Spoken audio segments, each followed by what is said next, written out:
ولی کی اجازت کے بغیر نکاح اسلام میں پسندیدہ نہیں ہے.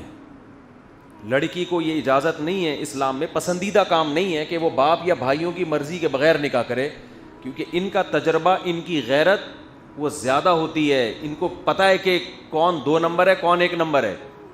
لیکن اسلام نے اس کا بھی حکم دیا ہے کہ باپ اور بھائی اپنی بہن یا بیٹی پر اپنی مرضی مسلط نہ کریں.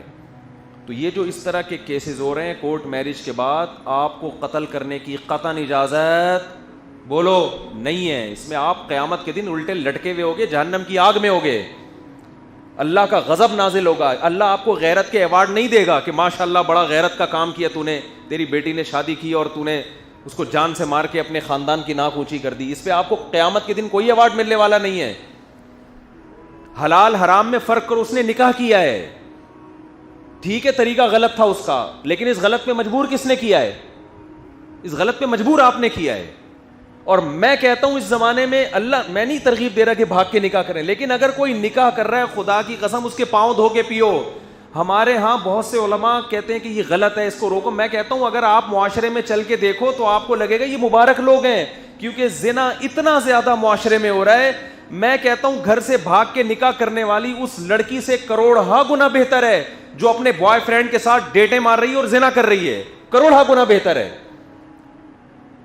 آپ معاشرے کو کمپیئر بھی تو کرو, کس زمانے میں آپ جی رہے ہو, کس زمانے میں آپ زندہ ہو.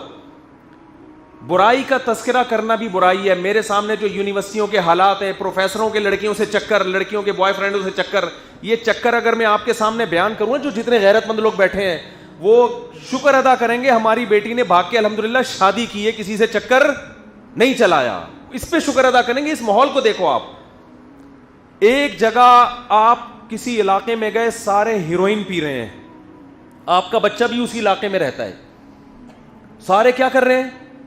ہیروئن پی رہے ہیں. ہڈیوں کے ڈھانچے نکل گئے, کچھ شراب پی رہے ہیں, کچھ ہیروئن پی رہے ہیں, سارے چورو چکے. آپ کو فکر ہوگی نا کہ میرا بچہ بھی یقیناً یہاں رہ رہا ہے 1 سال سے, وہ بھی کیا ہیروئن سی بن چکا ہوگا کہ نہیں ہوگا؟ کیا خیال ہے بھائی؟ آپ کو تو فکر ہوگی, آپ کو یقین ہوگی ابھی میرا بچہ بھی گیا کام سے, بھائی میں نے تو کس علاقے میں اپنے بچے کو گھر دے دیا بنا کے. آپ گئے, آپ نے دیکھا آپ کا بچہ ہٹا کٹا ہے, سگریٹ پی رہا ہے وہ بیٹھ کے. آپ سگریٹ کو چیک کرو گے, یار اندر کچھ ہے تو نہیں, اس کی چرس تو نہیں بھری ہوئی. ادھر سے چیک کیا, ادھر سے چیک کیا. اب بچے سے آپ یہ نہیں پوچھو گے تو سگریٹ کیوں پی رہا ہے, آپ بچے سے پوچھو گے بیٹا سٹے مٹے تو نہیں لگاتا؟ بیٹا کہے گا نہیں ابا. آپ گلے لگاؤ گے, آپ میرا کتنا پیارا بچہ ہے, الحمدللہ ہیروئنچیوں میں رہ کے بھی ہیروئن نہیں پیتا.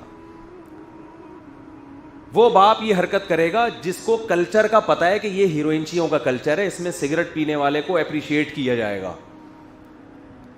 لیکن اگر آپ رائے ون چلے گئے, آپ نے اپنے بچے کو 1 سال کے لیے رائے ون میں مقیم بنا دیا بزرگوں کے ساتھ,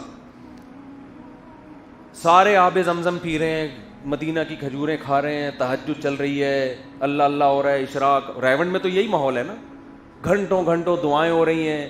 آپ گئے, آپ کا خیال تھا آپ کا بچہ بھی کوئی بہت بڑا بزرگ اب تک بن چکا ہوگا, 1 سال سے بزرگوں کے ساتھ.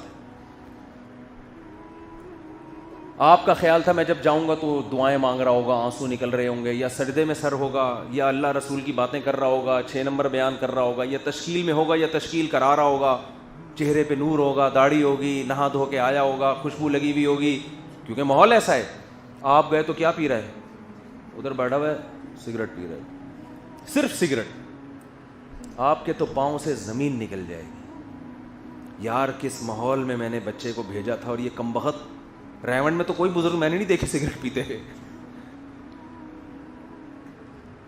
نکل جائے گی کس کلچر میں نے بچے کو بھیجا یار, اور کیا کر رہا ہے کمبخت, سگریٹ پی رہا ہے. تو بھائی آپ کی بچی اللہ نہ کرے بار بار کہ ایسا نہ ہو بچیوں کو اس سے ترغیب مل رہی ہو کہ مفتی صاحب نے کہا چلو ہم بھی نکلیں پھر, ٹھیک ہے نا. اگر خدا نہ خواستہ ایسا واقعہ ہو جاتا ہے, لیکن وہ شادی کرتی ہے جا کے, زنا نہیں کر رہی, تو آپ یہ سمجھو کہ ہیروئنچیوں کے محلے میں آپ کی بچی رہتی ہے اور صرف سٹا لگا کے واپس آ جاتی ہے. شکر کرو, اس کو گلے لگاؤ, بیٹا تو نے نکاح کیا ہے, اور اس کو آپ کو جو عزت کا جنازہ نکلے گا نا، اس کا طریقہ ہے، اس کا طریقہ یہ، کورٹ میرج اس نے کر لی ہے، آپ اس کو بلاؤ، بولو بھائی ابھی یہ بات پھیلی نہیں ہے، لڑکے کو بلاؤ، ہم پبلک کو جمع کر کے دوبارہ نکاح پڑھا دیتے ہیں. لوگوں کو کیا ضرورت، لوگوں کی زبانیں بند کرنے کے لیے پبلک کے سامنے ایک فیک نکاح دوبارہ کر لو تو کیا جا رہا ہے؟ ہم نے تو کرائے اس طرح نکاح، بھگایا نہیں ہے لڑکیوں کو گھروں سے. لیکن جو بھاگ گئیں، باپ آیا، بھائی عزت کا جنازہ نکل گیا، لڑکی نے کورٹ میرج کر لی ہے، میں کہتا ہوں کوئی بات نہیں، لڑکا لڑکی کو بلاؤ، دھوم دھام سے ایک اور نکاح کر دو دنیا کے سامنے، تمیز سے رخصت کر دو. جو کام پہلے کرنا چاہیے تھا، غلطی ہو گئی، اب دوبارہ کر دو. 50-50 میں یہ ہوا تھا نا، 50-50 میں یہ ہوا تھا کہ وہ خاتون اپنی بچی کو روتے ہوئے رخصت کر رہی ہیں، ویڈیو بن رہی ہے، کیمرہ آن کرنا بھول گیا وہ بندہ کیمرہ آن کرنا بھول گیا. اب وہ خاتون اتنی مشکل سے، وہ تو ہمیشہ کے لیے یادگار ہے کہ ماں نے اپنی بیٹی کو روتے ہوئے رخصت کیا تھا، وہ کیمرہ آن کرنا بھول گیا. اس نے کہا میڈم وہ کیمرہ بھول گیا تھا، اس کمبخت سارا میرا بیڑا غرق کر دیا، اتنی مشکل سے روئی تھی میں. تو اب کیا ہے بھائی، دوبارہ سے، اس میں یہی دکھایا تھا کہ چلو دوبارہ سے، ایک دفعہ رونے کی ایکٹنگ کی ہے، یہ دوبارہ کر لو، بٹن دوبارہ دبا دیتے ہیں، دوبارہ سے رخصت ہو جاؤ. اب ہم اچھی طرح دیکھ لیں گے آن ہے یا نہیں ہے.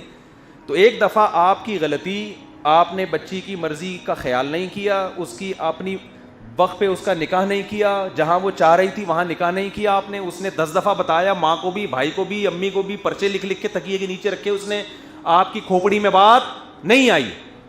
اب جب وہ بھاگی ہے اور آپ کی عزت کا جنازہ نکلنے کا خطرہ ہے، کورٹ میرج کر لی یا چھپ کے کہیں نکاح کر لیا، جنازہ نکلنے کا خطرہ ہے، اس کا مطلب کیمرہ بند تھا، اب دوبارہ آن ریورس کرو. یہ بولا بیٹا واپس آؤ، تمیز سے رخصت کریں گے ہم تمہیں، ٹھیک ہے نا، واپس آ جاؤ، کسی کو بتانے کی ضرورت، مجھے یہ طریقہ بالکل بھی پسند نہیں ہے، اس کو بتا دو تمیز سے. تو اس غلطی کی تلافی ہو سکتی ہے، لیکن یہ کہ ساری زندگی کے لیے اس کا بائیکاٹ کریں گے، بات نہیں کرنی، اس کو گولی سے اڑا دو. تو بھائی آپ ہیروئنچیوں کے محلے میں بیٹھے ہوئے ہو اور سگریٹ پینے والے پہ کفر کے فتوے لگا رہے ہو، آپ کا یہ فتویٰ مارکیٹ میں چلنے والا نہیں ہے. جو سوشل میڈیا نے اپنی تباہیاں کر دی ہیں وہ کر دی ہیں، وہ آپ کے کنٹرول میں نہیں ہے. گاؤں میں، گھر گھر میں اینڈرائڈ موبائل پہنچ چکے ہیں. میرے سامنے واقعات آ رہے ہیں، وہ فلاں گاؤں سے نکل کے آشنا کے پاس بھاگ گئی، وہ فلاں جھونپڑے سے نکل کے ادھر چلی گئی. تو یہ چیزیں اب آپ روک نہیں سکتے. اس کا حل یہ نہیں ہے کہ اس پہ پابندیاں لگاؤ، اس کا حل یہ کہ حلال کو معاشرے میں آسان کرو. بوفے سسٹم میں بندے کو آپ نے چھوڑ دیا، بھوکے کو بوفے سسٹم میں چھوڑ دیا، اور اس سے بولنا ہے کہ دال کو ہاتھ لگانا ہے، بیف کھانے کی، مٹن کھانے کی اجازت نہیں ہے. اب نہیں چلے گا یہ مارکیٹ میں. پہلے زمانے میں غریب آدمی کی دال ہی تھی، بھائی یہی کھائے گا تو. اس نے نہ کبھی پیزا دیکھا، نہ کبھی بکرے کی چانپیں دیکھی اس نے، نہ افغانی پلاؤ دیکھی. بھوک لگ رہی ہے یہ مثالیں پیش کرنے میں بھی مزہ آ رہا ہے. نہ اس نے دمبے کی چربی میں پکا ہوا دمبا دیکھا. اس کو آپ یہ کہہ سکتے ہو کہ یہ دال ہی کھانی پڑے گی. لیکن جب آپ اس کو ہوٹل میں لے گئے اور بوفے سسٹم ہے، وہ ہر ڈھکن اٹھا کے دیکھ رہا ہے، یار ماش کی دال بھی ہے، دال کھانی ہے تو دال کی 20 قسمیں ہیں. پھر ادھر اس نے ڈھکن اٹھا کے دیکھا، ادھر سے اس کو حلیم کی خوشبو آئی. ادھر ڈھکن اٹھا کے دیکھا جو کابلی پلاؤ، ادھر چپلی کباب، ادھر بریانی. پھر میرے بھائی وہ نوالے مارے گا، چاہے وہ مرد ہو یا عورت ہو. وہ لڑکی ہے تو بھی اس کا دل کرے گا میرے تو چانپے کھانے کا دل چاہ رہا ہے. پھر آپ اس پہ پابندیاں لگاؤ کہ یہ چانپے کیوں کھا رہی ہے. تو بھائی اس پہ شکر ادا کرو کہ حلال کا کھا رہی ہے. یہ چوری چھپے اس بوفے میں نہیں گھسی ہے، اس کو باقاعدہ انوائٹ کیا گیا تھا. حلال کھا رہی ہے، حرام نہیں کھا رہی ہے. پیسے جمع کرائے ہم نے اس کے، صحیح ہے نا، پر ہیڈ جتنے پیسے بنتے ہیں وہ ہم نے جمع کرائے ہیں. حلال کھا رہی ہے، شکر ادا کرو. ہاں جو چوری سے کسی بوفے میں گھس کے دال بھی کھائے گی تو اس کو دال کھانے کی بھی اجازت نہیں ہوگی.